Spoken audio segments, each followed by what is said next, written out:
I'm now going to show you some intermediate techniques that you can use to solve your cross more quickly.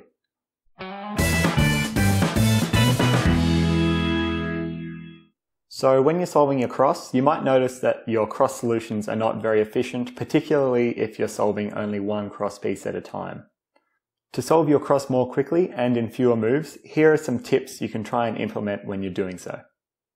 You should also be aware that no matter how scrambled your cube is, any single cross on any single side can be solved in 8 moves or less. And at the moment, you're probably using more than 8 moves on average to solve your crosses.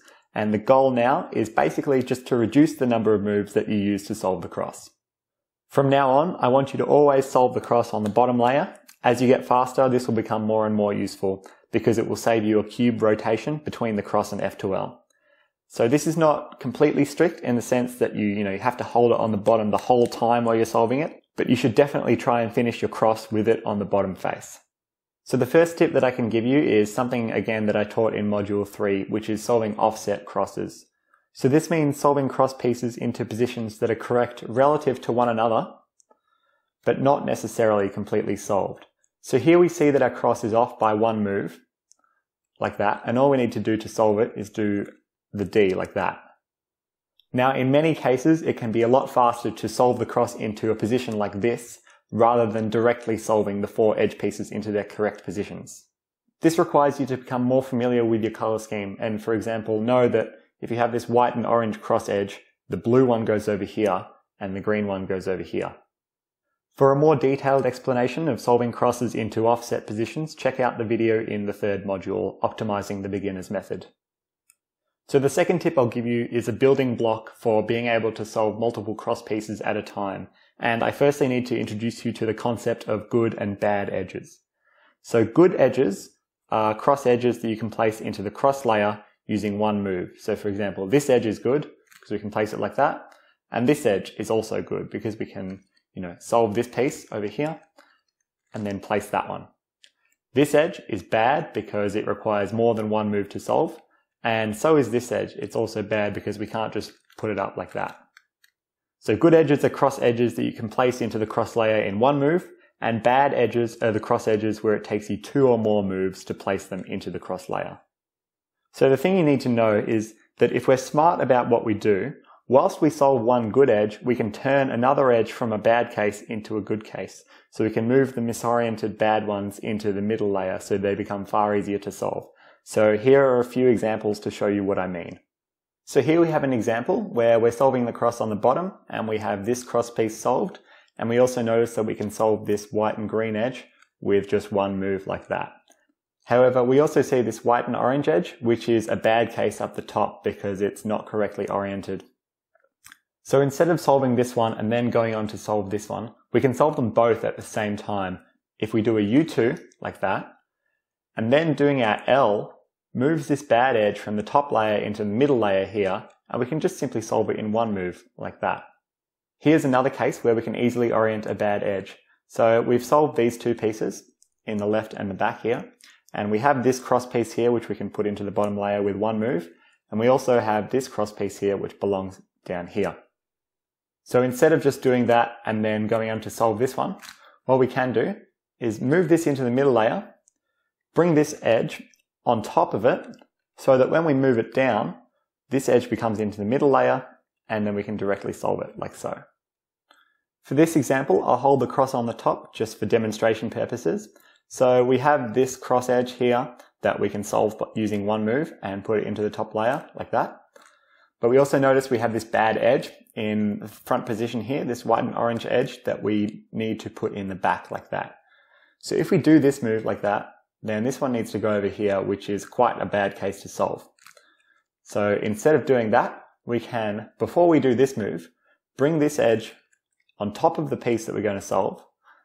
Therefore, we solve that one, and this one goes into the middle layer, and we can solve it directly like that. The other thing you should be aware of is not to turn good edges into bad edges. So for example, we have this edge here in the middle layer, and we also have this edge. If we do an R like that, this edge goes into the bottom and it becomes a bad edge. So undo that. What we can do firstly is, to prevent that happening, we can insert this edge first, align it correctly over here, and then insert this edge, which is a lot faster than inserting this one and then figuring out how to solve that one. So previously, when you've been solving the cross, you've probably just been trying to solve one cross piece at a time and focusing on each individual edge piece as you solve it. So to move on and solve your cross more quickly, you need to practice planning out more cross pieces in your inspection time. So you need to plan out how you're going to solve multiple cross edges and be able to track other cross edges whilst you're solving one cross edge. So let's do a simple example to demonstrate tracking cross edges whilst you're solving it. So you'll be surprised to know that you can solve this cross edge, this one, and this one in only 5 moves. So let's start with these two cross pieces. If we do an R' to insert that one, and then an F2 to insert that one, then they're not solved correctly relative to one another. This is because this green one belongs over here, and this red one belongs over here. However, if we insert this green one here, then this red one will belong over here. So for example, if we do an R2 to place it in, and then do an F, now these two cross pieces are solved relative to one another, because all we need to do to solve them is do a D like that.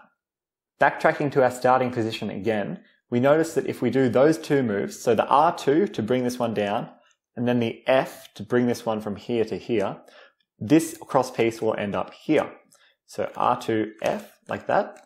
This is the white and blue cross piece, which if we put it here, will be correctly solved relative to the white and red and the white and green one. So if we do an L there, then all we need to do is correctly align those cross pieces, and our last edge was here as we saw, and we can put it down, which was only 5 moves to solve that relatively complicated case. So that's the sort of thing that I'm talking about when I say you need to plan multiple cross pieces in inspection, and you need to move on from just solving one at a time. After you practice, a lot of the time you'll be able to plan and solve 3 edge pieces fairly easily, but it can be a stretch to sometimes plan and solve the 4th one as well. So here are a few simple algorithms that you can use to solve your final cross edge into position if you end up with a bad case. So let's say you solved your first 3 cross edges and your 4th edge ends up down here. To solve it quickly, we can do the algorithm R', small u, R', small u', and it's solved. If you've solved your first 3 cross pieces and your last edge is a bad edge in the top layer here, we can do this really easy and really quick algorithm to insert this into the position down here. It's just R', F, R, like that. Similarly, if this edge is on the left-hand side, we can do L', F', L'. It's also handy to know how to insert this one into the back position. So this is the white and red, which belongs back here. And say we've solved these 3 cross pieces like that. We can just do R, B', R', and that solves it down here.